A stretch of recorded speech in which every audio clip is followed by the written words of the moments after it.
How's it going, guys? Welcome to Audio Addiction. We have Across Oceans with us tonight, and they can say their names and what they do in the band. So, Going first, or you? Damien, you should go first. All right. How's it going? I'm Damien Halpin. I do backup vocals and some of the guitar in Across Oceans. Hey guys, I am Jared. I am the one of the founders of Across Oceans. One of the founders is pretty funny, but just two of us. One of the founders. I am one of the founders of Across Oceans, and I sing and I play guitar and I write the songs. There we go. Well, Jared came on solo last time. This was many moons ago. Great time. And we have become much closer friends over the years, and that's great. And then I want to give a shout out to Damien because I know he had been hounding Jared to come back on again. So big salutes, Damien. You know, I didn't think I reached that level of notoriety where people would get bullied into being on my show, but I appreciate it, you know. Respect. Dude, everyone's saying you're the new Kenny Loggins of movies, so. I'm pretty close. It's like, you know, Kenny Loggins and then me, you know. I'm like directly below Kenny Loggins, yeah. So, you know, it's the smooth voice, you know, and my, you know, incredibly not shrieking laughter going on. But I did check out Harvard Tragedy, which came out. I don't know what fucking time frame it came out because I literally messaged Jared and I said, when did this come out? I don't remember this coming out. I don't remember you telling me it came out. And you're like, wait, you found it? And I was just like, yeah, cyber sleep. Yeah, so it all happened like, I think it was like around like June of last year that Damien and I kind of decided like we were still kind of writing, but we weren't, but you know, the name of the band Across Oceans, like he was in Germany, I was in Texas. Mm-hmm. And it just kind of happened to line up where he's like, hey, I'm coming back to California in like August. And I'm like, well, shit, I should go out to California and we should just record the damn album. So we had almost all the songs written, you know, because from Sight Set to Shore to Harvard Tragedy, there's like 5 years time difference. Mm-hmm. But it's unconventional in the sense that we're not like two guys that like get together in a room and write music together. It's literally like I'm drunk at 1:30 and I'm like, hey, what do you think about this? And he's like, that sounds pretty good to me, dude. And then I finish it, or he sends me something, and then we just write songs that way. So August of last year, we both flew to Cali, spent a week in a recording studio out there with a guy who helped us out a lot. And October 31st of last year, I don't know what. At the time, I was like, we should release it on Halloween. But Halloween was like on a Sunday, which like no albums ever come out on a Sunday. But like just the date mattered to me. And I was like, we should release this on Halloween. And Damien's just like, cool, yeah, whatever. And literally exactly what it was. He was like, dude, Halloween, it'll be awesome. It's like, you know, like Halloween and what. And I was just like, yeah, totally. Not looking at this. Okay, like, oh, it came out on Halloween. It came out on Halloween of last year, and the fun and you know, usually bands have like their record or their album done months in advance. Like a couple days before, I'm like, what do you think about this revision for this one song? And he's like, bro, the fucking album's coming out in like 4 days. What are you talking about? I'm like, oh yeah, I suppose I should stop revising. Yeah, let's just release the album. He's like, I don't know how I feel about the way this one sounds. I think I might send it back. I'm like, we don't have time. We don't have time. We don't have time. The album's coming out. You're like, it is Halloween right now. You know you can't just send the songs back. You know it's actually midnight on Halloween. Like, the album's already out right now. We have 10 streams on the song that you're talking about. It's too late. Yeah. It's been too late. But yeah, I didn't know it came out, and I'm usually pretty up to par with, you know, people I've had on previously, and I was like, holy shit, like Harvard Tragedy was great. Like, how did I not hear about this? And then I like the fact that just amongst that whole year of talking to Jared, he did not mention once that that you released an album. And I thought that was like single-handedly the best, but also worst thing possible. So I went in like thinking like, oh, okay, yeah, I'll check out like the album they released like 5 years ago. And then I like typed into YouTube and I was like, wait a second, a new album? And it was like updated like 4 days ago. I was like, nah, this shit can't, like, this can't be right. And then I sent him like one of the songs, and I was like, oh yeah, I'm listening to Apathy right now. And he was just like, oh, you found it, sick. And I was just like, when were you gonna tell me this though? That was like the more concerning part, was just that like he went a whole year, and just, we're almost at Halloween now, again a year later, and he's just like, yo man, yeah, so we released an album like a year ago, and was just like so casual about it, and then didn't make a Facebook post, and zero marketing on it. So if anything, guys, I'll leave a link in the description. Go check it out. It was great. I listened through to it, and I think I listened to it like at like my favorite time of the night at 1 a.m. And then Jared was like texting me, and then I was just like, yeah, I like this song. This song was actually really cool. And then I was like, What If was like not what I was expecting right after Apathy. And then, we get into Burn. Finally, someone. I told Damien that in the studio. If you watch the Burn music video, there's like us at the end of the Burn music video. There's a segment of us talking about like how crazy different all the different dynamics They are, parts yeah. of the album are, and like how people are going to be like, "What the hell is going on?" Like it's only 5 songs. Honestly, But, I was waiting for. Studio, I was waiting for like a lo-fi track next, dude, an EDM banger, Pretty much. Don't give us any ideas. But yeah, we're in the studio and we're like, what if we did this next? And the guy recording our album, he's even on the edge of his seat. He's like, what's coming next? So yeah, like right after Apathy, which is like the heaviest song we've ever done collectively. It's like this almost like galloping Western kind of acoustic song. Right. It's rad. And it was 100% on purpose that way. Like the last album kind of followed this like story from start to finish. This was more just like we're just going to write some music and see, and from our personal experiences, and kind of, go about it that way. But yeah, this was definitely an album where when we wrote it, we're like we knew the songs were like good, but we're like, what are other people going to think? Or like, if some guy that like frequents like a Day to Remember shows, like he's going to be like, first song, awesome. Second song, hate it. Then he's like, man, it means a lot to use my favorite song. And then you're like, dude, what if? What if, man? Yeah. You have your like A Day to Remember, like you got like Downfall of Us All, and then right after it means a lot to you. That's the album, right? Homesick. Check it out. But like I went through and listened to it, and I kind of, like I said, I kind of felt the same way, where it was just like I was so thrown, and I almost I remember messaging Jared and saying like, what's going on with What If? Like, why is it the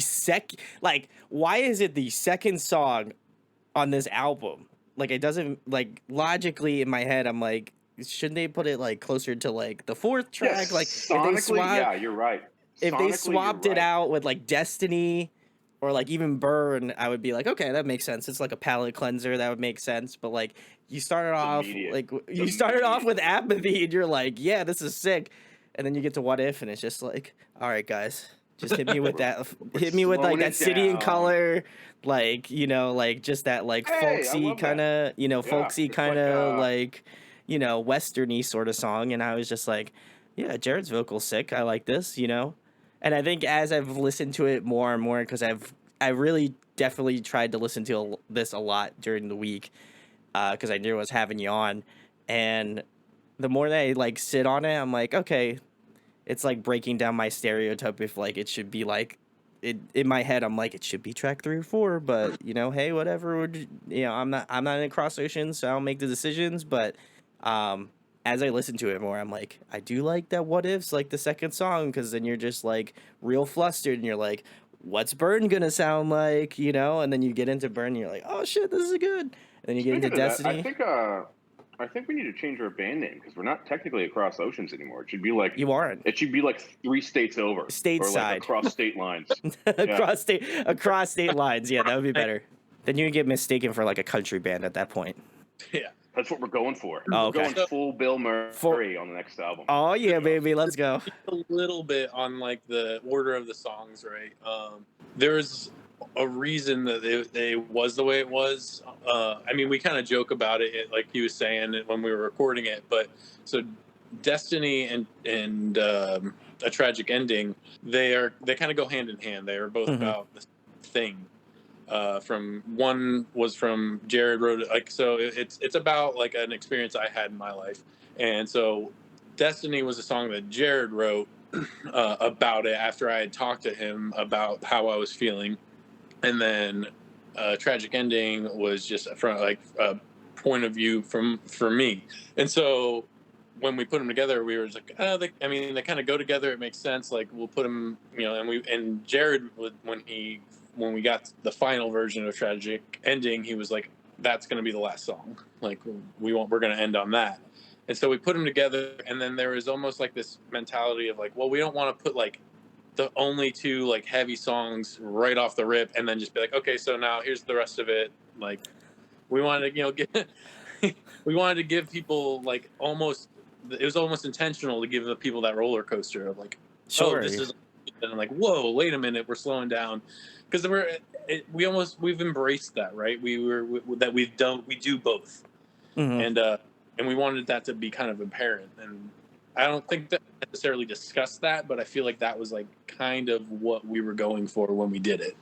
Yeah, and I think I agree. Like Destiny and a tragic ending just like mesh so well together, and I love the tragic ending. I think that one's probably my favorite off of like the entire record.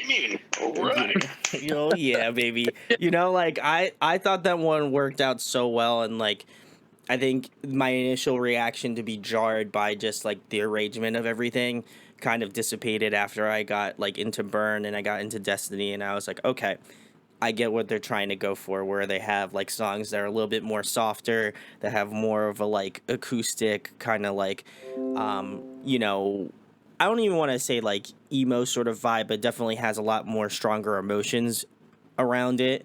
And then you hit the last song, a tragic ending, and it's just like a fucking like steamroller. You know, it just comes in, it's strong, and I think it finishes the EP off perfectly to the point where like when I get into Apathy again, I'm like, okay, this is great. I like it.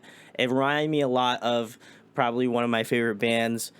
Like the Color Morale kind of has that kind of like, especially in the Wow. screaming department, I would say you kind of got a little bit of, you know, a little bit of my man Garrett. You know, he's got the screams. You know. I'm very flattered. You know, no, but so yeah, I think it was done that way on purpose. So like, this was obviously started as like an acoustic project, and we Mm-hmm. didn't even really know what we were going to be doing like 7 years ago. Like, if you would have told us 7 years ago that we would still be writing music for this project, I think we would have been like, yeah, we'll see how it goes. But like, so we wanted to stay true to that formula. I think just through writing the music, I kind of found myself in a place where I was staying true to that, because the last song on the first album is like this heavy, like full band song. Yeah. So going into the new one, we're like, well, we have to have a lot more full band songs, and we do, but they're kind of stay true. If you listen to them, like, there's obviously like Apathy kind of throws you right back into it, and Apathy's meant to be a track where it's a continuation of the first into the second album, and it just throws you right back into it. Yeah. But I think, with the way that we tried to arrange it, and the way that we bounced ideas off of each other, and the way that we asked for our producers' help on what sounds good here, I think it stays true to, and it's a good mix of like, hey, we're gonna do full band stuff now, but also we're gonna stay true to our like somewhat acoustic sound, right? If that Yeah. makes sense. Like So your roots. Yeah. I feel yeah, like our roots. when I found out, like when we had originally talked, and again, shouts to Paul, my boy, Paul Learman, Paul I love Learman. that guy. He's the best. When he first originally, I know, like when we had originally started talking about, doing the interview, I was like, okay, like this is kind of an acoustic project originally, and then it kind of evolved and grew into like this like band. Now you're doing like full band stuff, and then I think it kind of comes full circle where it's like you guys want to try to have like the emotional characteristics of an acoustic band, but then like at the same point want to have that sort of full band, like full like ability to be like versatile in that aspect. And I find that very similarly to, I know I mentioned City and Color earlier, but I find it similarly to like Dallas Green, where he has Alexis on Fire and does a lot of that like post-hardcore like screamo sort of stuff. And obviously the newest album, Otherness, has more of that like rock feel to it.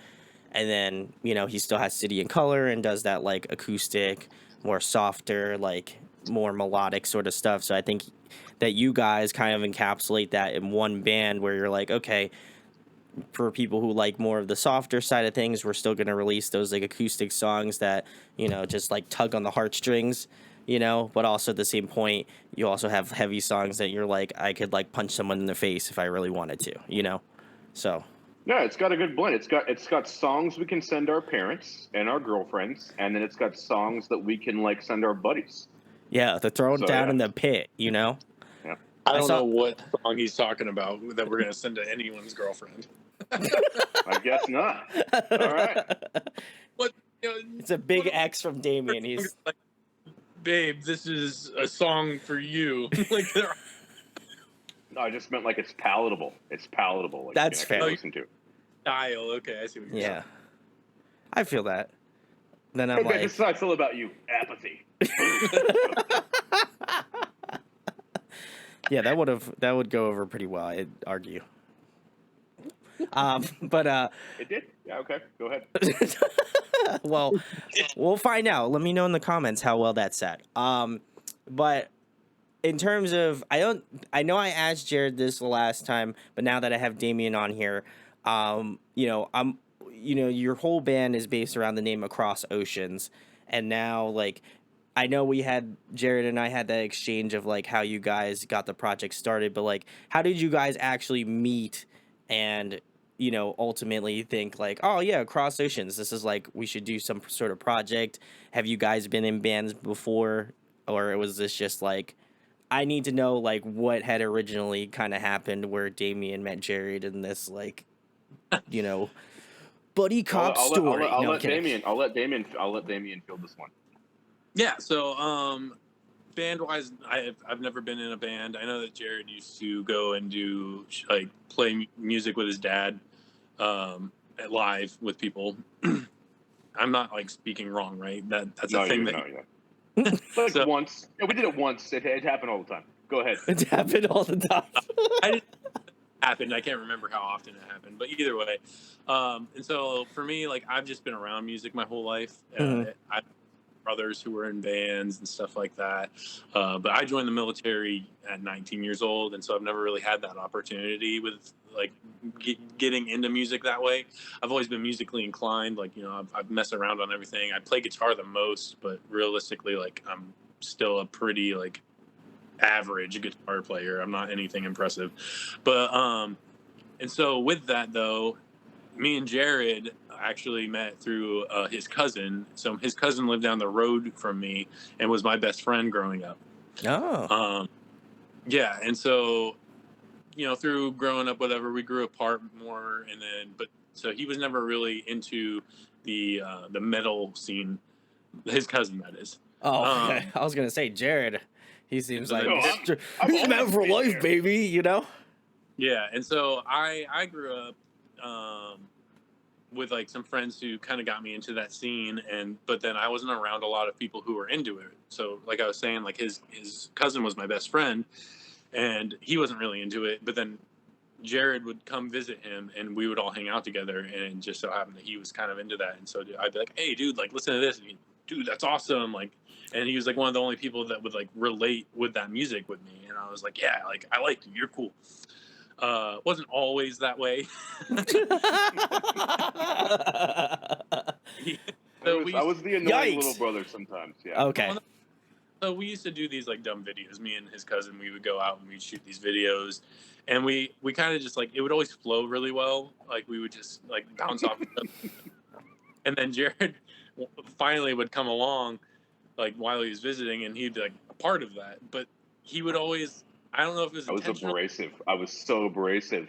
He would just anything wanted to like do and have like a video go in that direction. He'd be like, "No, we're doing this," and we were going the other way with it. And these videos are all improvised, by the way. So this is happening live. Like we didn't script anything. It was literally just like shoot the camera, go. Damien's like got his wheels spinning, and he's like, "We're gonna go in this direction." And I'm like, "Nope, segue. We're going over here." Yeah. Poor guy. It was very like you said, the word abrasive is very correct there. I'd be like, "My, we're young, you know. I was maybe 16, and Jared was 13, I think. You're 13 or 14.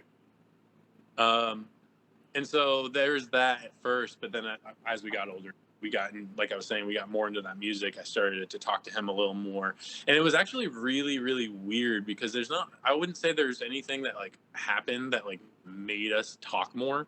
It was just like I moved away and I was out, and then like we would chat every now and then. I'd be like, he would like hear, a band, and he'd be like, oh, like, what do you think of this? Like, this sounded really cool. I'd be like, yeah. And so it kind of started to transform into, he was writing his own music, and he would send me that, and he'd be like, hey, what do you think of this? And I was like, dude, that sounds really cool. It would sound really cool with like this melody behind it too. And so that eventually transformed into, he was like, dude, I'm gonna record music, and I want you to do it with me and like do background vocals. There's some notes that you hit that I don't think I can hit. And I was like, well, I mean, if you want me to, I don't want to like impose myself on that, but if that's something that like you're interested in, then like I'm totally down to do it. And so that's kind of how it all got started, right? We never, like, I don't think we originally planned to like release anything. It was just like a lot of oh my gosh, I'm gonna draw a blank on it. Not Harvard Tragedy. Dude, I'm drawing a blank. Sights at the Shore. Gosh, that's so embarrassing. Either way, I was almost about to say Shipwreck in the Sand. No, that's definitely not. That's a. Silverstein might have something to say about that. I'm just, just. I mean, I'm a big fan of Silverstein. So. Okay, well, there you go. No, and so I don't think it originally, like, we didn't have any intentions of like going anywhere with it or doing anything with it. It was just like, I was like, yeah, it sounded really cool with this melody. And then so it eventually transformed, and he was like, hey, I'm gonna record this, and I want you to record it with me. And I was like, okay, well, what are we gonna like name ourselves? Like, and so I don't necessarily remember exactly how we just like we came up with Across Oceans, or who was the first person to put that out there. You put it out there as a joke. Yeah, you put it out there as a joke, and I was just like, all right, we're doing that. Jared was like, the first one, let's go for it. Well, and I just remember, I kind of remember now, because it was like, I was like, Across Oceans, and then Jared, like, joking or whatever, and then he kind of pointed out, I was like, now wait a minute, like, that could work. Like, we could have a symbol. A-O is like very palatable. Like, we can do something with that. And so that's what we went with. And so that's pretty much how it's like it went. And so funny enough, we did like the first album, and it felt weird to me, right? Like, I was part of that band, like of the band, but I didn't feel like I did much. I supplied like a background harmony for him, but I wasn't like, I didn't feel like I was like really part. Stop. My brother's being very weird. He's like sticking his nipple against the window. Nice. Clutch. Definitely gonna not leave that in then. Oh, it's awesome. You should. Okay, fine. Call him out. No, I get what he's saying. And I think that I'll say this. The first to the second album was really different, because the first album was written over like 2 years before we released it, but it was recorded at different points in time. Like, that first album was recorded all the way through like 3 times. Like, he came out to California and dropped vocals on it, like at a bedroom studio. And then those takes didn't come out very well. So then when I moved to Texas, I basically recorded the rest of it, or started over in my living room. And then I was like, hey, you remember those vocals you did like a year ago? Yeah, I need you to do those again. And so then he recorded them in like his garage, but he had his family around. So it was like he would do it when he could. So literally like Sights at the Shore is like this amalgamation of like all these like random parts where we could just throw things together, send it off to my buddy Isaiah, who was formerly of an Eye of Helix, and then we kind of put that together and released it. And so putting together the Harvard Tragedy was so different, where we had a chance to write everything, but then it was like, we have 5 days in the studio that we've already paid for. We have to go in and do all these songs like at once. So it was very different in that way. But Damien was much more a part of the songwriting process, of the recording process, of finding strategic ways to get him more involved in the band on the last album, like with What If. we kind of pass off on that. He's more involved. Like on Site Set, it was kind of funny because the first 3 songs, it was like he's on all of them. But then like he got busy with family stuff, and I was like, hey, I need this. And he was like, dude, I got kids, so they're wearing diapers. I can't do anything. So I'm like, all right, well, I guess we're just gonna do this then. So like on the last 3 songs on the first album, he's not on anything. So on this album, he is in some capacity on every single song leading Very up cool. to the last song on the album, which he completely wrote himself all the way through. He played guitar on the album for it. He sang it all the way through. So it's Damien's time to shine on that, which was really cool. It was a tear to a glass eye moment when I was watching him in the studio on the last one. So And yeah, like just no, go ahead. No, go ahead, David. Shoot. So just, like to talk a little more like about that, like so, it was hard for me with the first album Sure. to take ownership, right? And so like we released it, and I told people about it, but then the more and more I told people about it, the more I got uncomfortable because I'm like, yeah, me and my buddy, we write music or whatever, and they're like, oh, so like, and I play it for him, and it was like this awkward like, okay, wait, 1 second, like I'm coming up. Right, I'm there in the background. You hear me in the background? That's me singing in the background. Like, and so it's just like there was this part of me like where, and it's not nothing to say again. It was just the way it played out. Right? Yeah, sure, yeah. And in fact, there's like what is it? There's a Almost Home. I did an entire set of background vocal tracks for that song. Then recorded them. Jared was like, "Sweet, good to go." And then he went to go put it all together, and he was like, "Hey, I know this sucks, but I tried to like put them to like mesh it in, and it's just not working. And I need you to do it again, and like we need like better timing, and like you need to hold this note a little longer and whatever." And that's what he's talking about. Where I was like, I would love to do that, but what I don't think I've ever explained to him even. I had a mic in my garage that was inside of a cardboard box that I had put like this foam in and just like wrapped in to like try to almost make like a condenser.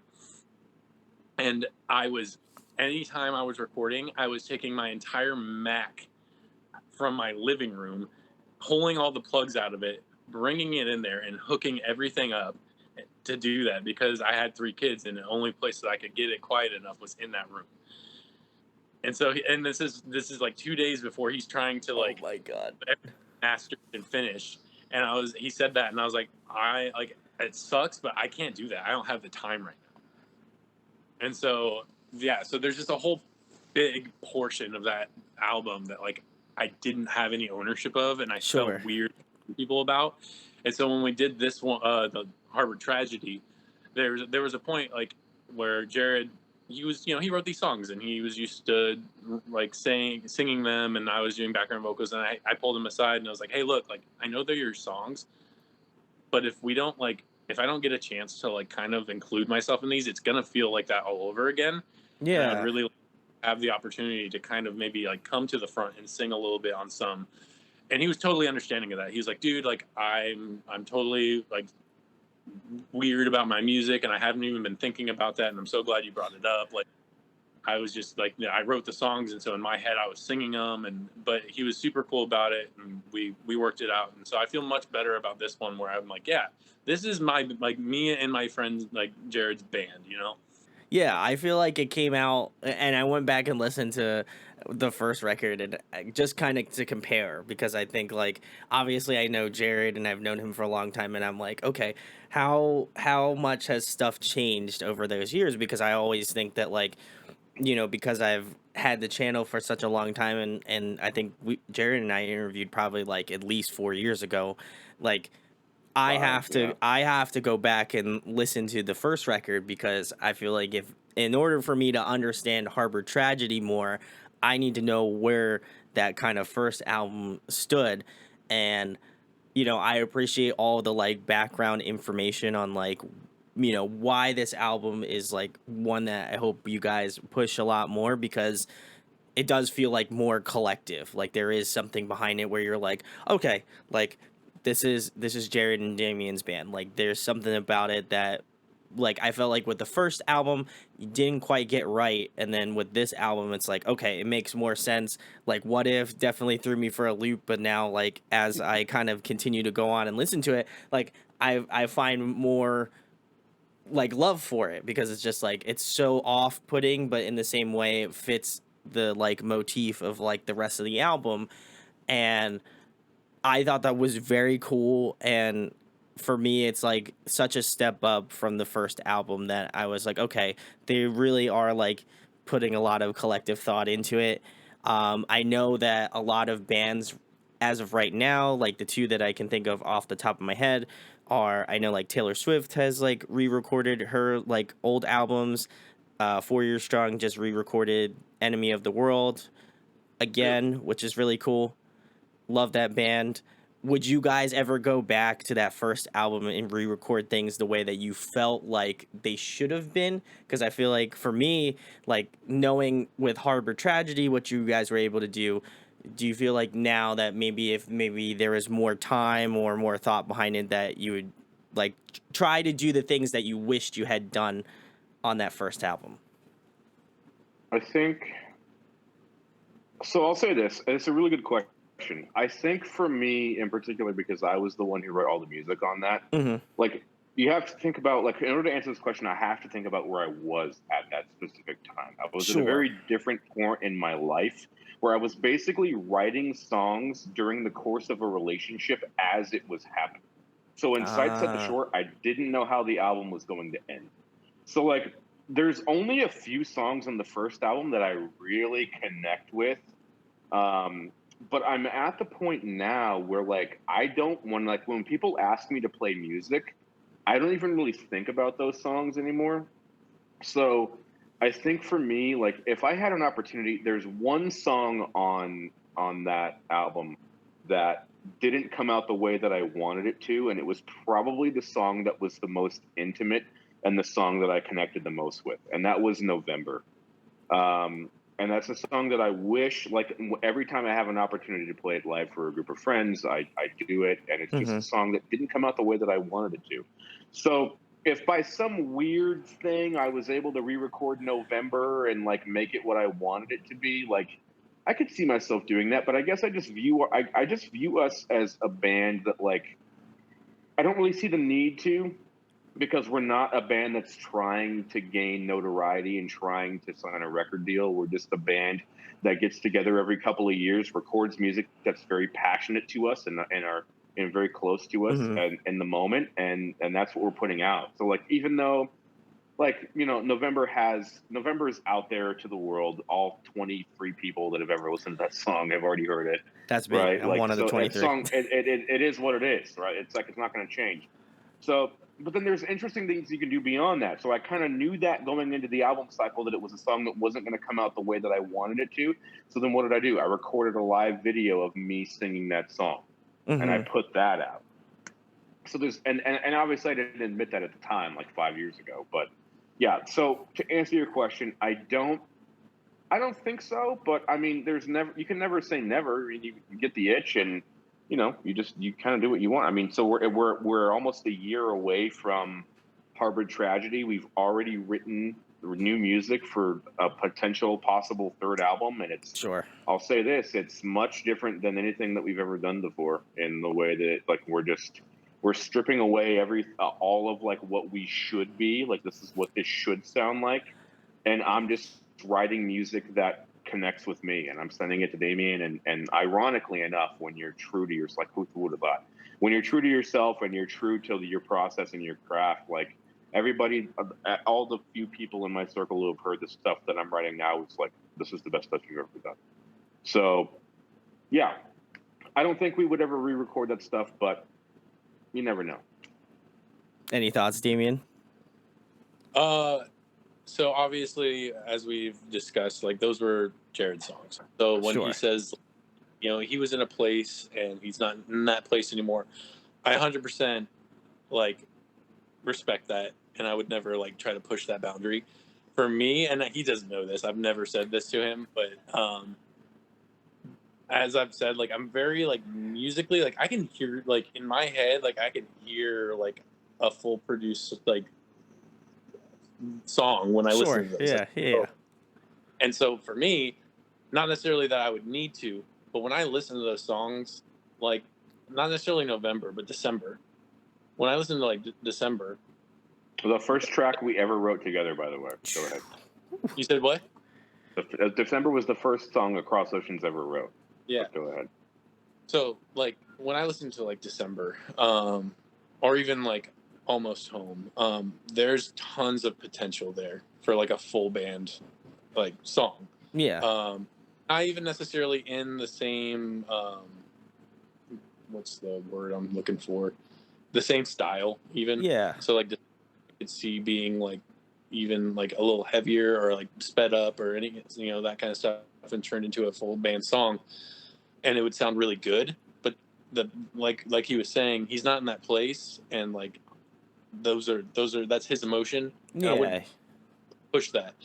And so even if we like I thought that we could do that, if he's not in that headspace and he doesn't want to do it, it's not going to come out the way that it should.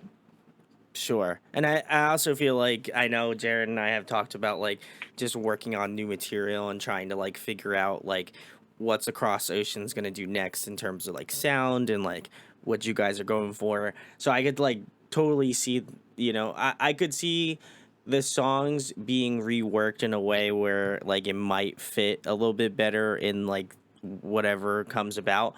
And I always find it interesting with bands because like I said with 4 Years Strong and like Taylor Swift's re-recording music, and I know that a lot of bands kind of do that as a way to like skirt the whole like this used to be on a label, now it's not anymore, and so what are we, it's in a limbo. um I think that that's a really cool way to do it, and I know that you guys had talked about, especially Damien talking about things that he wished were on that album. And I think for me personally it'd be really cool to see like, okay, what would Damien have added to that song if it was still like if it was something that could be up for debate in terms of like changing, and I think that No, would have I been really think cool. it's a fair question. I think for the sake of this conversation, like it's important to note one thing. Number one, we don't write or record music for profit. Yeah. And recording music is expensive when it's not your career. Yeah. Right? Yeah. Like recording music as it's expensive when it's not your career. So it's less of a question of like would we like to do that and more of a question of like if we're going to record music, would we rather like spend money to re-record old songs or would we rather just record new stuff? And that's fair. 100%. Yeah. I agree with that. And when I say like that, I hear that and I think like, oh, like that could sound really cool this way. I don't want it to come off like while we were recording it I thought that. It was more of a like while we were recording that and then when we started writing Harbor Tragedy and we were doing full stuff, I started going, oh, like we like with full band stuff, these songs would sound pretty cool. Sure. Yeah. I think it's like the cognitive thought of like, I always think like a band that does it very well is like Neck Deep, where they ironically enough they've recorded December and they recorded it in two different ways. One being with Chris Carrabba of Dashboard Confessional, and then they released one with I believe it was Mark Hoppus, and they did like a more like pop punk like version of that. And so for me it's always like I could understand why they would do it as a band because like that's one of their more popular songs certainly, as well as the fact that like they're neck deep, like this is their career, that's what they want to do, and like this is just another avenue for them to like capitalize on that song certainly. But I think from my perspective as like an interviewer and just again knowing you guys for the long time, especially Jared more specifically, like knowing Jared for as many years, it's always something that I always think would be a cool idea. And then obviously, you guys, this is not your like bread and butter, the things that you do, and you just do it for because you love making music, and that's awesome. But yeah, I always think about like when people say like, "Oh yeah, I wish this was different," and it's not like in that moment you're like, "Man, I wish we had done things differently," because there's some songs where like I'll listen to it and I'll be like, I wonder what that would have sounded like today. Like if they had the tools that they were able to do, or like the musical capabilities to like change it up. Right. How would Well, they make it differently? so interesting, right? Because I hear what you're saying, and I'm 100% like I do the same thing. But at the same time, there's a lot of stuff that has come out where they've re-recorded, and I am almost not a fan of it at all. Like Sure, August sure, sure. re-releasing, Messengers like all redone or whatever, and I'm like, there's like it's almost like the emotions stripped out of it. Sure, sure, sure. There's that whole aspect when you're recording music, and like that's your first time recording it, you're putting that emotion into it, and so when you come back to it, that emotion's gone, and so it's almost, and that's what I was saying, like it wouldn't be the same because we wouldn't be in that moment anymore. Yeah, it's like I feel like it's a very like a time and place. You are here in that spot. This is the emotions you feel, and then how can you translate that into the obviously the music, and then are you're not. I would hope that you're not in the same spot, the same emotions, the same feelings that you are 5 years Right. down the line, 10 years down Can the you line. imagine, That would Damien? be I'm sorry. terrible, absolutely terrible. So again, glad Jared's in a better spot. That's always a cool thing. But yeah, it would be.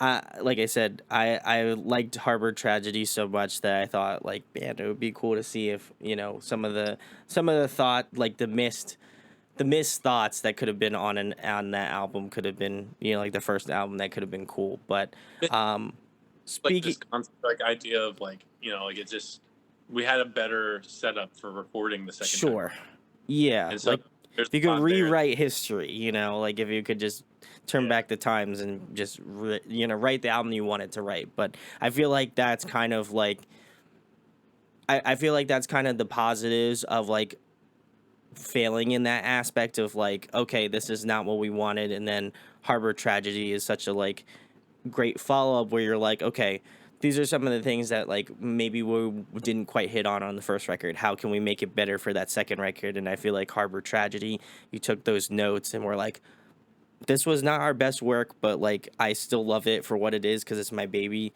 But how can we make album two better? And I think that you guys definitely capitalized on that, which is awesome. And then just kind of speaking in that sort of same thought process, same lane, for people who maybe aren't familiar with Across Oceans, wind up checking this interview out. What song would you recommend for them to listen to off of Harbor Tragedy as a new listener to kind of give you an idea of what the band sounds like? I think it's a good question. I think the song we've had the most, ironically, which was the song that was written last, but the song that we've had the most positive feedback around, "Burn." Burn. Ooh, It's got a perfect blend of like of what the goal was going into it, I guess, like from like our final sound. And so Burn for me, I don't know about Damien, but yeah, Burn for me is probably because that's the song that like I've shown people. It's a song where everybody's listened to the album at this point because it's been almost a year. And hmm, like I look at the stats and Burn has like 4 times more plays than every other song on the that's album. so sick. So it may have been because that was the song the only song we released as a single before the album came out. But yeah, for me, it's Burn. It was a song that was written at the very end, and it was also a song where like I just very briefly I was in this really weird place with music for so long where I felt like everything that I wrote had to be better than the last thing that I wrote. And in a way, I feel that. it was almost like this imposter syndrome, right? Where I'm like, I'm not a real artist. I'm not doing what I'm supposed to be doing, Yeah. right? And I had this idea for a song about like being the person in a relationship that is like literally the one who's ruining it, right? Like what's the perspective of the guy who like shattered his relationship and watched it burn all the way down and regrets it, right? Like so that was and so it's not a new theme for a song, but it's something that was near and dear to me. Sure. And I basically went to the well, and that song was written and rewritten about 3 different times. And luckily, the last time, which is the final version that you hear on the album, I sent it to Damien. He was like, he didn't have it the first time. Almost had it the second time, but the third time, this is what we're looking for. So yeah, for me, it's Burn. But maybe Damien's gonna say his own song, probably, or whatever. Wow. Just God, no. wow. So honestly, it's that's an interesting question because there's a lot to it for me. I would probably, as it stands, say Burn as well. Like he said, I've had he says that we've had a lot of people listen to it, and he looks at the stats. That is the most receptive song that I have come across when I show people. I'm like, yeah, this is Oh, like our band and whatever. And there's not a person that I've shown to who hasn't said Burn is our best song. So just going off of that, if someone were to be like interested, I would tell them to listen to Burn. I don't think it necessarily is the best to encapsulate what we sound like, and I don't think that there's any song on it that could. that's The fair. one could, but I wouldn't recommend it because I'm a little bit frustrated with it, would be Destiny. Wow. All right. Well, why are you frustrated with it, Damien? It didn't. I think it's because Jared wrote that song, like I said, for like about my situation, and it really like to me, like the lyrics initially, and it hit me like really hard, and I was like, wow, like this is literally exactly how I'm feeling, and you managed to turn it into this awesome song. And I think I'm frustrated with it because when we went into the studio, it wasn't necessarily the way like it sounds now. Not that I have a problem with like the flow of it or anything, but I think it wasn't done as well as we could have done it. Yeah, so like I'll say this, like, and I'll briefly, I'll say like, so we had 5 days in the studio, we had 5 songs, right? But by the 5th day, which was a Friday, like we recorded Destiny and A Tragic Ending both on the same day. And through the process of every other song was very clear cut from the producer, from me, and from Damien. Like, this sounds solid. We should do this here. Destiny was like we were in this weird place where like we were trying to finish it in time, and then we moved on to A Tragic Ending after it. And Destiny was just this one track where like I had written it in a very specific way, and then I was trying to incorporate different elements into it. I didn't have an ending written to that song until like 3 weeks before we recorded the album.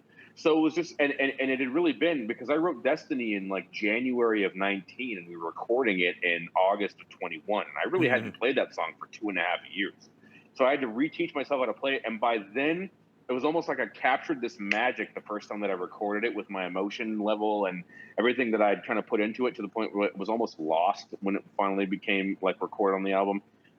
So Destiny, like, to answer your earlier question, I think if there's one song we could go back in the studio and really put our all into, I think Destiny would. And I don't think it would be that hard. I don't think, like, to make Destiny what we wanted it to be, or what we had an idea of what we thought it could be at the end, I don't think would be that hard.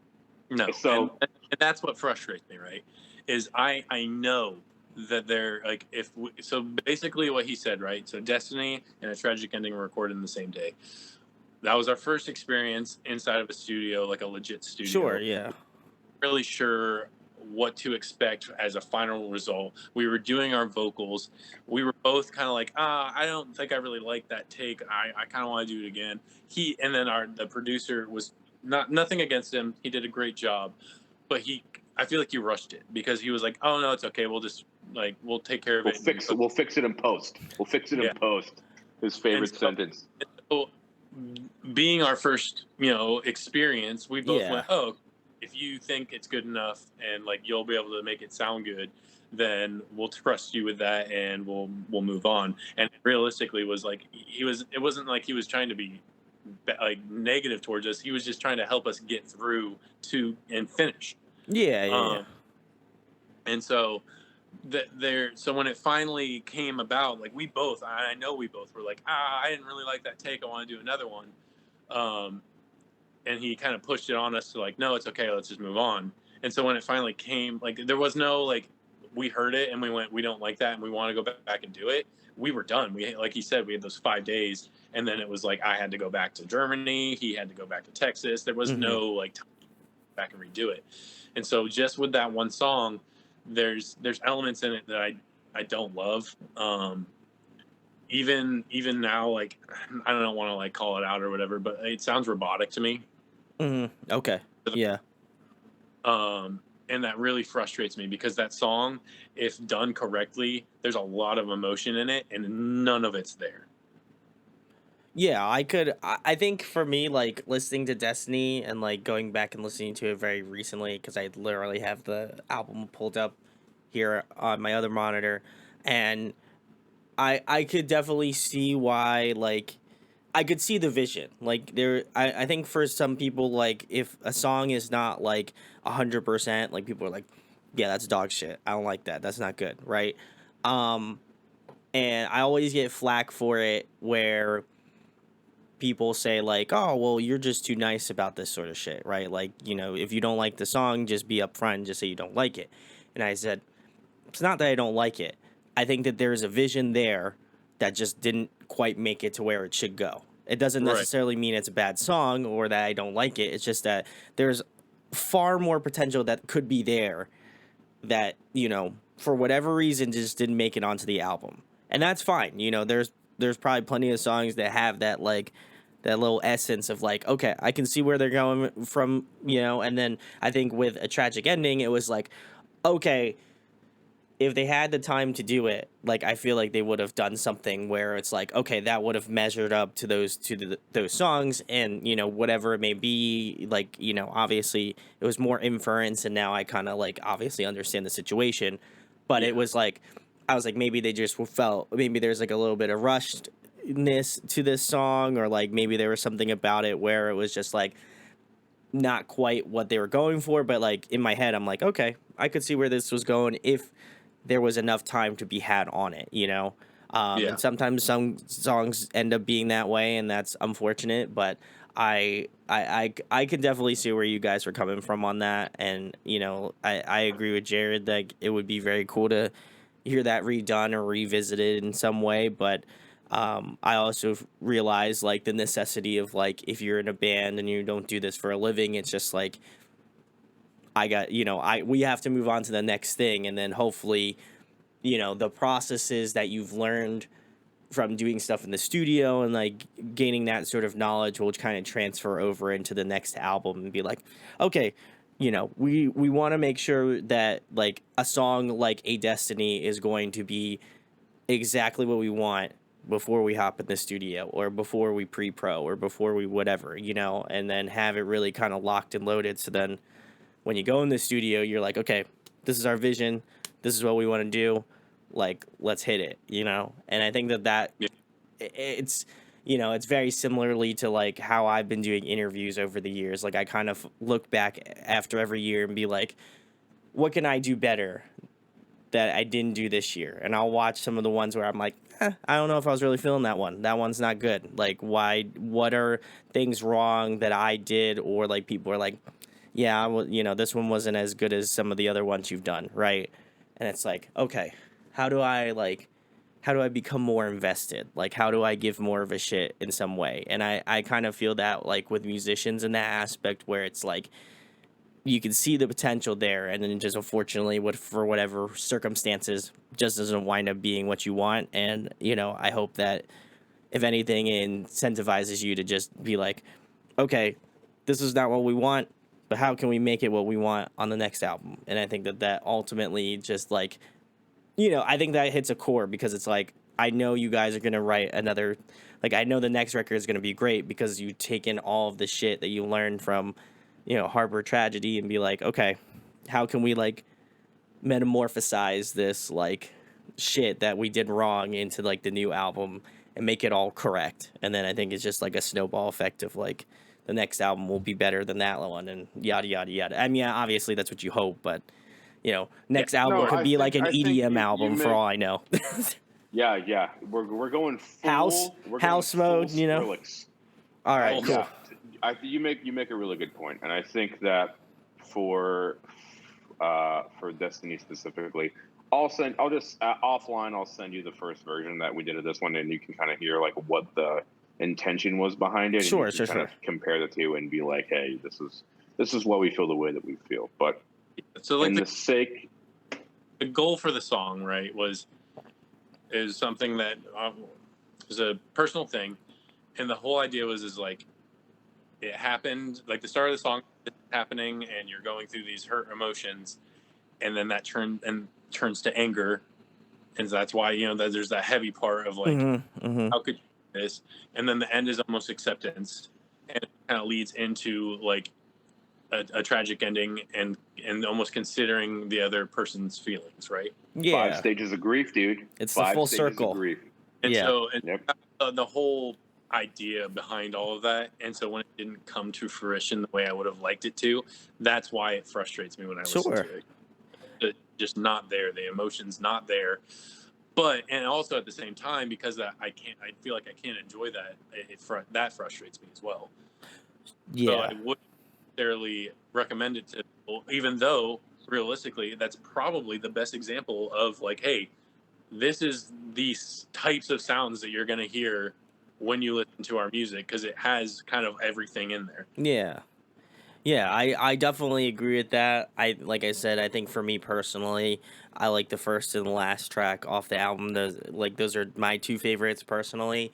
And I think you guys like, as much as What If like is just that like Black Sheep song, I think people enjoy that one too, because I think it's like, you're getting different facets of the band, and maybe it's just me because like I enjoy, different plethoras of music that I can maybe find enjoyment out of it. But like, if someone is new and listens to Apathy there, and then they go to What If, they're gonna be like, did the album change? Like, did I change the song? Same band? Is this the same band? And then he's like scrolling through your phone. You're like, wait a second, it is the same band. That's so weird. But yeah, I think there's like, for me personally, it's like it's a great starting block that I feel like you guys like took the lessons from the first album, moved them into the second album, did the best you could with that. You still have lessons to learn, for the next album. And then I think you're going to transfer all that knowledge, into the next album. And knowledge, Ty Lopez, if you get that joke, you know what I'm saying? Knowledge, man. Knowledge, man. Books. You see my book wall you over see my here? book wall? I read one book every single day. Hey, listen, across. Just driving my Lamborghini here, driving guys, up to the Hollywood Hills. Listen, across oceans. oceans. Bought the book, you motherfucker. This is in the Ty Lopez book. Shout out to my friend CJ though. Oh man, but yeah, no, like I said, I think there were definitely lessons learned, but I think overall, I think there's a vision that I can see with what you guys are going for, and it only makes me more stoked to see like what you guys have coming up next. And I hope that my fan base enjoys like just metalcore, and then obviously having some like different variations of that. And like I said, I'll leave links below for Harbor Tragedy as well as Across Oceans, because I gotta tell you, like, just real briefly, it's so weird. I don't know how Damien feels about it, but like when I show someone our song, in my head, my like expectation is their reaction is gonna be like, thanks, man, like that was really cool. So when someone is like that's fucking sick, I'm like, I don't know what to do with that. I'm like uncomfortable almost. Like when I showed a couple of buddies Apathy, they're in the Air Force as well. Like a couple months ago, I showed them they're like, bro, I'm telling everybody I know about that song, and there's almost a part of me that's like, please don't. That's a little weird. Yo, chill it out, man. Cool. Like it's nice, but like I almost feel like Rory at the end of a concert when like the 15th guy has come up to him and he's like, bro, you saved my life. And he's like, I am 3 White Claws deep. I just did a 45-minute set. I really don't want to be doing this right now. So like, I won't mention a band name just in case that puts him on life tilt. But yeah, you guys don't know who I'm talking about. So yeah, that's basically how I feel when someone's like really when someone's really stoked about our music, it's almost like a girl that's too hot for you, that's being like, I'm in love with you. And you're like, no way. There's no fucking way that you actually like me right now. And you're like, What are oh, you wait, trying to you do? insinuate, Jared? That I'm the like hot girl that's just like, you know, listen, out of the league, you know? No, I just mean like I'm just saying in general, like when it just makes me uncomfortable. okay. But you know what? Every single time it happens, I'm less uncomfortable than I was before. So I'm almost ready for anal. And talk about something else. No. All right. No. Next question. No.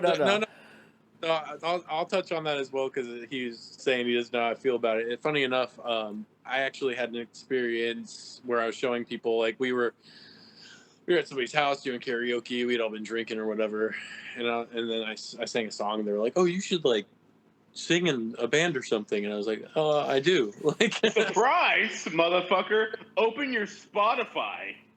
And so they were like, "Oh, we got to hear it." And so I was like, "Okay, I guess." And so like, people that I was not prepared to expect them to be like into heavy music.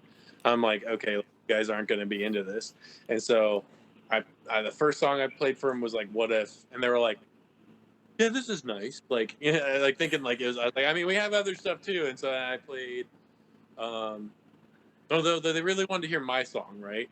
And so I play that song. They're all drunk, and they have no idea that it's like a personal song and like whatever. And they're like, they listen to it. They're like, "Yeah, that was really good, but like, I really could have done with some more screams at the end." And I'm like, wow. "Oh, really? You want more screams, you say?" And then go ahead and play Apathy." And they're like, Alexa. "Oh, yeah, this is what we're looking for." And I was like, "Who are you people? Like, I did not know you guys were into this stuff." Play Apathy. Play Apathy. But I feel that, like, and I know Jared won't admit in this video that, you know, I'm the hot unobtainable chick, you know, and I appreciate that. Salutes. Oh, 100%, you know. 100%. You are, dude, you're the pride of Phillipsburg, New Jersey. Please welcome to the stage, Brendan, the Machine, Zagarsky.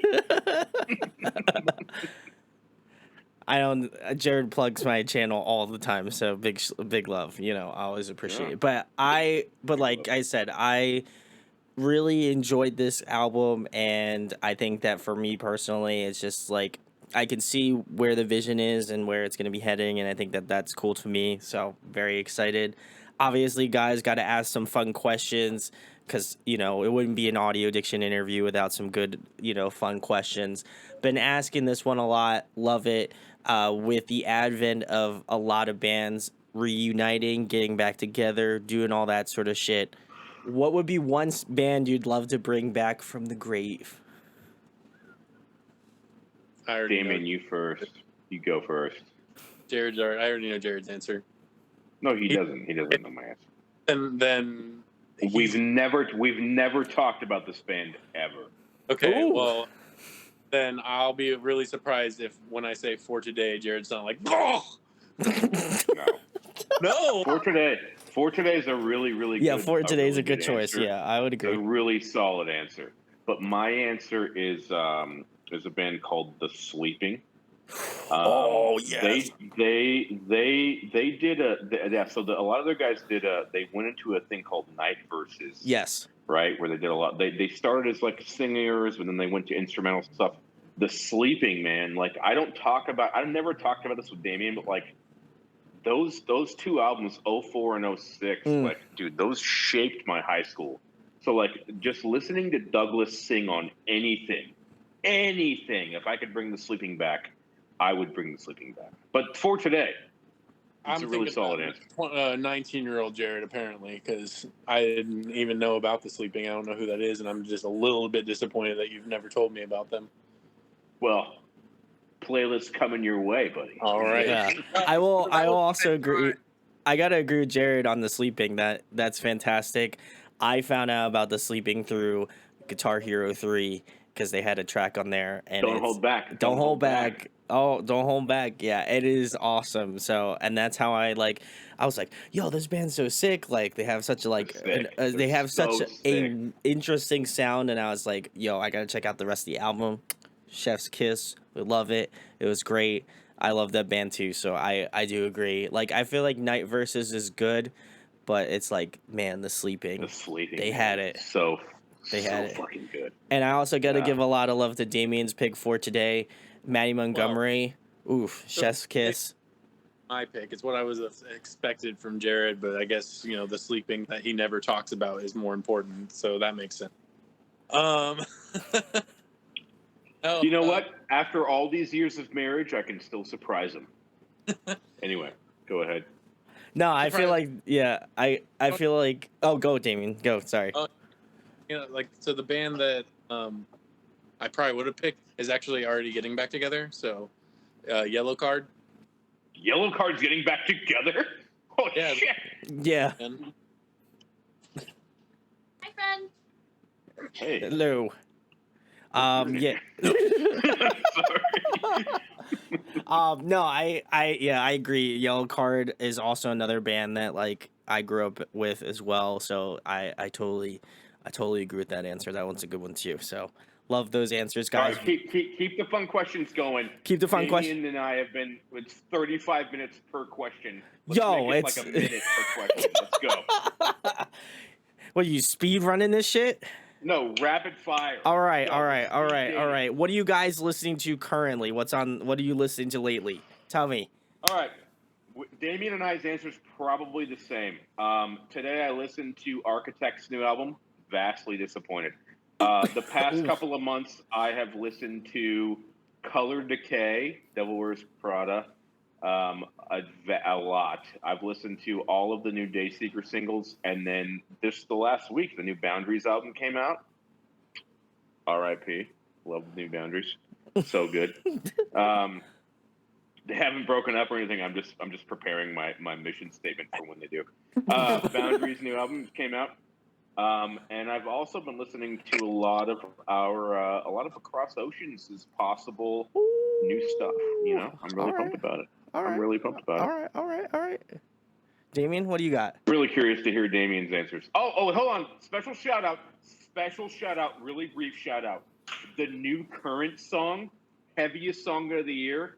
Damien doesn't like it, but I think it's fucking amazing. Agreed. Okay. So. Yes, Brandon. Yes. Obviously, down here from a 4-hour drive. I listened to Architect's new album that Jared shit on all last night. And when I immediately said, I need to turn on Color Decay. Fair enough, yeah. And so I turned Color Decay on. Obviously, that's like current. I think probably the album I've listened to the most this year is Bad Omen's new album.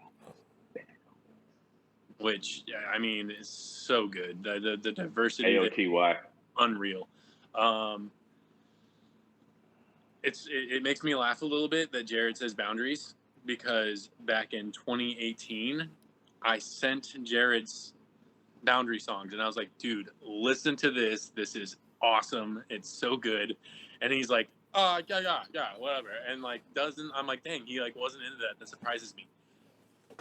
Probably a year later, this dude sends me the exact same Boundary songs that I sent to him. And he's like, dude, have you heard this band? They're so good. And I'm like, I hate you. I hate you so much. 2021. March 2021. I remember. Brandon can't even fucking function right now. He's laughing so hard. Yeah, bad. Oh my god, that's great. 21. Yep, go ahead. Oh.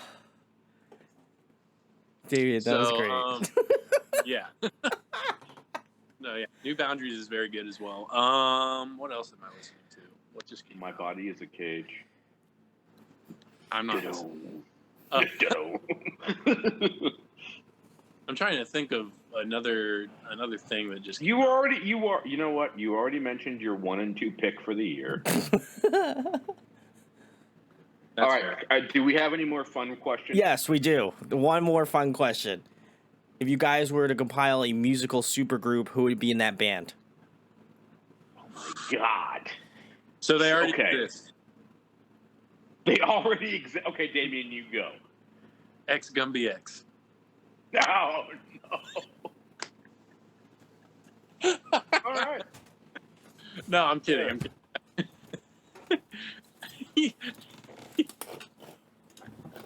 My mic killed itself. That's how. It's very upset. It's okay, buddy. I'm kidding. It was a joke. It was a joke. All right, I'm gonna go speed run. Speed run.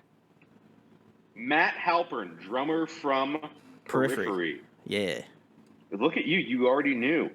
We're gonna go dual vocalists on this. We're gonna go Noah Sebastian, Bad Omens, and Roy Rodriguez, Dayseeker for vocalists. They're gonna trade off. We're gonna go Tosin Abasi on guitar, just because he can play everything. And bass. I think Victor Wooten's a pretty good bassist. We're gonna go Victor Wooten. This is like OG under the radar pick. Yeah. So we're gonna go Matt Halpern, not Halpin, Halpern. We're Matt Halpern, Victor Wooten on bass, Rory and Noah on vocals, with Tosin on guitar. Best band ever. It's good picks. Good picks.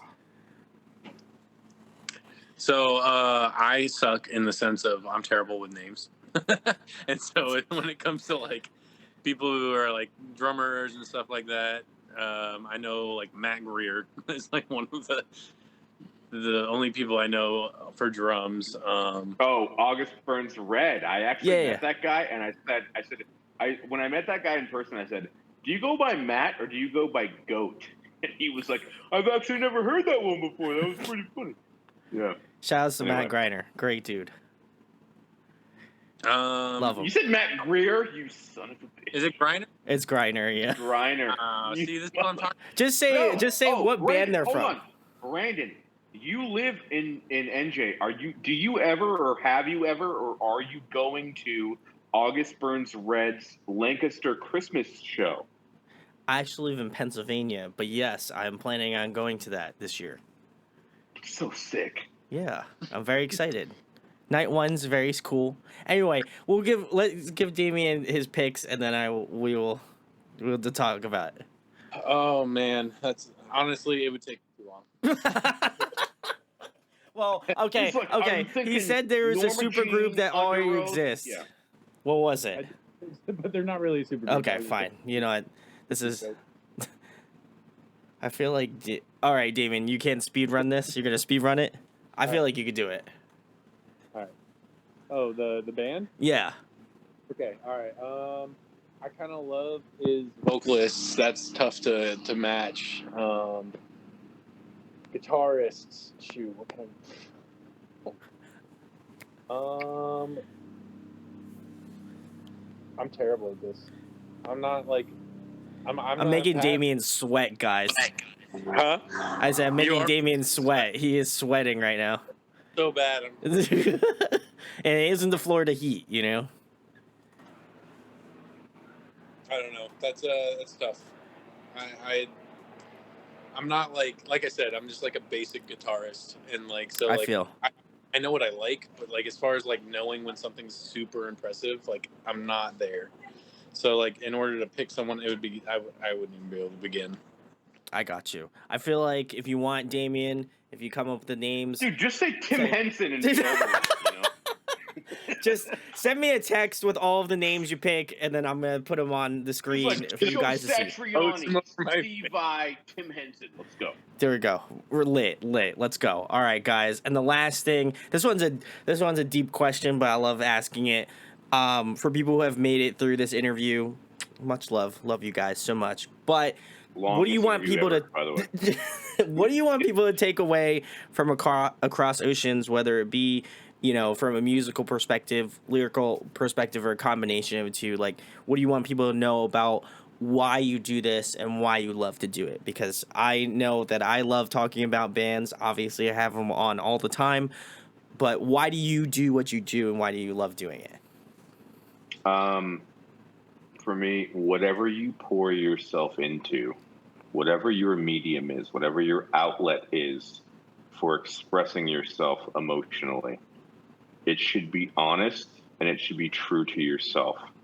And I think that's what this entire genre of music is about. All the music that we listen to collectively is focused around that one paramount principle of being true to yourself and knowing that there's a community of people around you that are there for you and that feel the same way that you do. So with the music that we put out, I want to always be authentic. I want to be honest with how we feel constantly. And I want people to know that there is a community of people that are there for you, that support you, that love you, and that feel the same way that you do. And it sounds a little corny and it sounds cliche, but like I can't think of any other community that I've ever been around where there have been more people that, like, I'll say this, Silent Planet has a song at the end of the song. At the end of the song, he says, "The face of evil is the face of need." Well, sometimes people that need love, right? Yeah. So for me, if you need love, if you need to know that a group of people can rally around how you feel, go to a metal concert. You're not going to find anybody there that's going to judge you. You're not going to find anybody there that's going to, basically alienate you. It is a collective group of people that are all feeling the same anger, sadness, hatred, whatever it is that you're feeling towards anything. That's your place to shine. So for me, if I release an album and just one person connects with one song, I succeeded as a musician. It's not my goal. I'm only going to release music that is near and dear to me and near and dear to Damien. But Sure. if one person connects with one song, I feel good about it. Go ahead, Damien. No, yeah. So pretty much a lot of what he said, right? If we ever got, the reason I appreciate what we have so much is that there's no pressure. There's no pressure to produce songs. We don't have somebody telling us, "Hey, you need to release a song now." We write music when we feel like we need, we're feeling that emotion and that, and so we're able to put it out in output into music and release those emotions that way. And I think that if we are ever doing it just to make music and specifically for making money, I wouldn't want to do profit. it. Yeah. Mm-hmm. So 100%, I would the same, almost the exact same answer, because it's I'm gonna write music about how I'm feeling and the experiences I've gone through. Now, if I could do that in a way that resonates with people on a bigger level, if I can to do that, then I would like to, and I would like to get good at that. So in terms of he's gonna, like he said, he's gonna write music for himself, and if that resonates with someone, great. I would personally, if when I write lyrics, I would like to almost reach out of the speaker and be like, hey, you're not the only one going through this. Yeah. I think it's about And I can't stress this enough. Just if anyone is feeling low or helpless or sad or like you don't belong, there is help available for you. There is a hotline, the new national dedicated hotline, especially for people that are going through any mental health crises or anything. The number is 988. It is the new nationally recognized suicide hotline. So please, if you need help, get help. Yeah, there are people available to listen to you. I think for me, it's and again, Jared, appreciate you saying that. I think it's about making an impact, right? On people, whether it's what I do or the bands that I have on. It's about making that impact and making that sort of connection with someone, right? I've been doing this for 7 years, roughly, and if I was to stop doing this tomorrow, I would still have all of these people that I give a shit about, and I give a shit about all of the people that watch and care about what I do, and my job is to cultivate that community and connect, because I think that the people who write this music have gone through these experiences, and I think that's why I am so tethered to the music, because I think it's something about it doesn't matter if you're speak another language, you can feel that emotion of what somebody else has felt. And so for me personally, as well as I'm sure these guys, it's, you know, it's an important step in important like growth aspect of things. And for me personally, I'm very excited to see where Across Oceans goes, and they're always going to have my support as, you know, fan, friend, all that sort of stuff. So, which is the perfect segue into the last thing, guys. Tell them where they can find Across Oceans at, what you guys have coming up in the next couple months. Anything else you want to plug? Jared? Yeah. So Across Oceans can be found anywhere that music streams. As far as what we have next, I would say within the next 2 or so years, you could expect a new album out of us. We're at a very different place sonically, so I would say that we're experimenting with different sounds. We're doing different things. Very authentic to what we talked about earlier. We want to remain authentic to what we're doing and where we're trying to go. But yeah, so you can find us anywhere music streams. We don't have anything coming out in the next couple of months. The next probably 6 to 8 months are just going to be dedicated to writing new music, bouncing ideas off of each other, bouncing ideas off of people like you to kind of see what you think. And before we go into the studio, like we're 2 albums or 2 EPs into it now.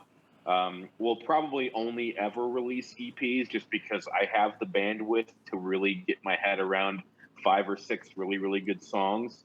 And so I think that the next time we go into the studio, regardless of where that may be, I think it'll be a really fruitful, happy place to sort of expel that medium. But yeah, I'm not promising anything with any concrete dates, but I know that Across Oceans will release something in the next 2 years. And we'll see how that goes. Now that Damien's only like 1,000 miles away, which is the first time that we ever since we started this project, he's like really close. I could decide to drive to his place tomorrow, and you know we could write some music. So this will be interesting. I'll say this: Damien and I have never written a song in person together, and you know what? At the end of this interview, that is my goal. I want to write an in-person song with my best friend. Let's do it. There we go. Very excited. Again, Damien's like, fuck off, never doing that. No. I never want to see this guy. I never want to go anywhere near you. Okay, go ahead. Sorry, Brandon. Restraining orders, you know, that's what happens. Please go check out Across Oceans. I will also leave a link for Harbor Tragedy. If you have not given it a listen, which I would imagine for most of you have not, please go give it a listen. Go support these guys. Really just jank up them views, you know what I'm saying? So bless. Please go give them some love. I'll leave all of their social media links in the description. So go give them a follow, a like, whatever you want. It would be greatly appreciated. And if you enjoyed this interview, share, like, and subscribe as always. Always loved. And I am currently in the process of getting 7 years worth of interviews up on Spotify, Apple Music, and all of the podcasting streaming services. So be rest assured it's taking way longer than it should, but it is happening, and I probably will just start releasing them, all the new ones out earlier, and then going back in time to the old shit. So go check it out. But then again, please go check out Across Oceans. Jared is a good homie. Love this dude, so please go support Across Oceans. And it was obviously a pleasure meeting Damien, and that we were able to get this shit going. So thank you guys for coming on and chatting with me tonight. Yeah, thanks for letting us chat. Thanks, guys. Thank you, man. Really appreciate it.